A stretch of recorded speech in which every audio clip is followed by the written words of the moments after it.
it's then you rotate Jace to top to try and counter the Gnar, I guess, and then you play Cassante mid, or do you play Jace mid? Because Jace mid into Swain is like I don't know to what extent that's something that you want to go for. I'll trust Quaid after the previous game and like the amount of poke that you have together with what I assume will be a full AP Maokai is completely obnoxious.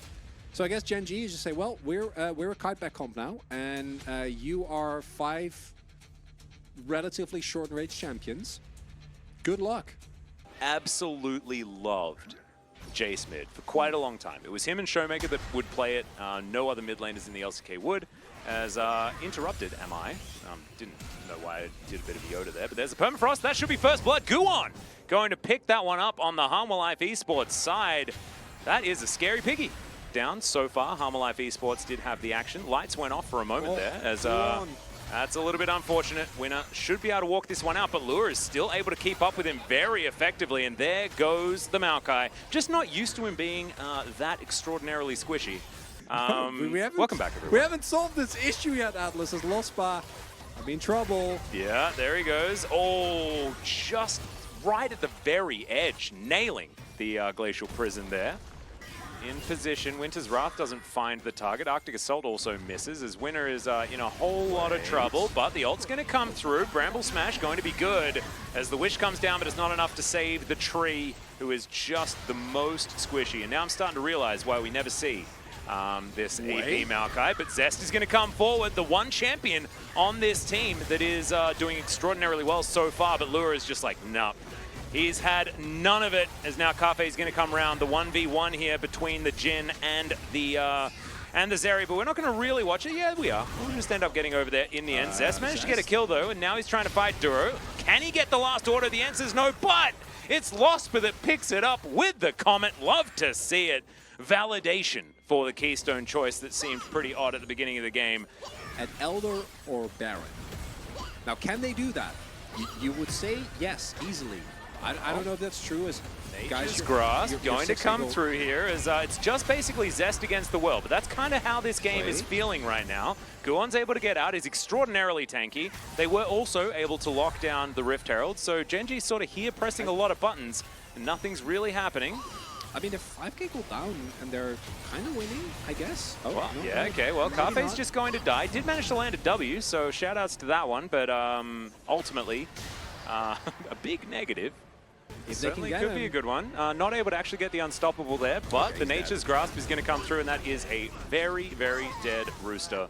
Zest able to lock down that kill, and you could see take a blue buff at the first. Okay, so they just don't. It's gone. It's just gone.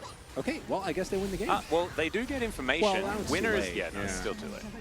He's Swain, and he also still at stopwatch. Oh! Okay. True. One job. Don't flip Baron. And don't stand into the pit with 5. This is a great setup, though. Look at that. Rooster off to the side, full vision control. Roamer is able to get some poke down as well. But Nature's Grasp does give them an avenue in. You can see a few snares are going to come down here as Winner. Decent amount of damage to start this one off. Goes Golden there as well. Gnar into the wall, though, and they just really want to get on top of Quid. Takes a while for them to take him down, but he was CC'd the entire time. Zest was able to get the kill under Duro in the backline, but they lose Winner and they lose Quid. That means that there's not a lot of options here for Gen.G. Still, Baron hasn't been re-engaged just yet, as now they dive forward one more time. Zest is scary. We'll see whether Harma Life are going to be able to mitigate that one. As you can see, Lua, decent position right now. Yeah, Cassante's situations are happening here as he tries to ult himself out, but nothing really happens. Another kill goes over to the Zeri as Losper flashes nicely, but that is about all of the nice things that you can really say about this situation for Gen.G. As Harma, I think it's all over but the crying. I think there's one ward right behind them. He has a back angle. That's definitely true. Definitely has to do that. Yeah, there's a bunch of pinging going on. That would be a deep teleport if he decides to go all the way up to the one ward that I can see. But there are another couple sitting around. Inhibitor going to go down here towards this top side as Zest is going to take the front door approach, wandering in with the rest of his team. Acceleration Gate can kind of be valuable here. As you can see, Rooster looking for a little bit more. Not a lot of Narbar right now as Zest diving on forward. They're looking for the Sejuani first as Nature's Grasp used second. I really like that ability as we can see Lua trying to escape. They get into the backline. Zest picking up that first kill as now Rooster, he needs to get some of this work done, but it's a double kill for Roma. He is just massive on the Swain. No one could help Zest out at all. And Gen.G, despite the fact that they're able to finally kill Lua, it just doesn't really mean anything, as Home Alive are going to break down these Nexus turrets and take us to a Game 3. The fact that Gen.G was able to make it that close, Zest in particular, is mind-blowing. Overall, not going to be enough. And I gotta say, overall, I really enjoyed the gameplay from Home Alive here. We saw in game number 1 as well that they were actually able to stand up to Gen.G, but there were some moments where they pulled the trigger a little bit too early, where they went a little too aggressive. This time, that aggression actually worked out in their favor. I think if you give the opportunity to Gen.G to get into the mid game, get into those first fights, and then get a lead with your poke, you're in deep trouble. Zest made it look close at the end there, but it really wasn't. Home Alive, very decisive victory here in game number 2.